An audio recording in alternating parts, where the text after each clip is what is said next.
an African drongo. She has to shade her 3 eggs from the scorching heat of the sun.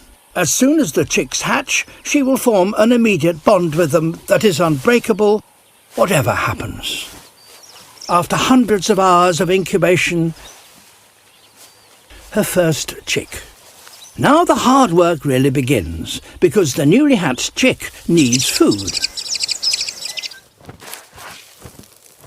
It won't be long before one mouth is joined by 2 more, and this chick will then have to share what the female brings back. Or will it? The chick is getting rid of any competition. It wants its mother's sole attention. Feeding time. Something has changed. But what? The sight of her chick's bright orange mouth demands that she brings more food. The egg weighs almost as much as the chick. It's like pushing a boulder uphill.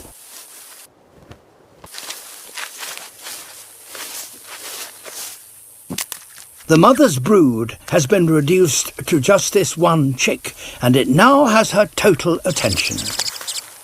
There is another drongo's nest nearby, and that has 3 chicks in it.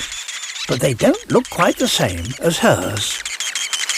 Cuckoos lay their eggs in the nests of other birds and leave the hard labour of rearing the chick to someone else.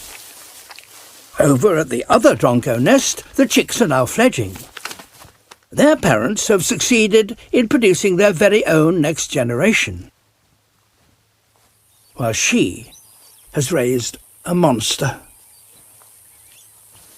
Her love is blind.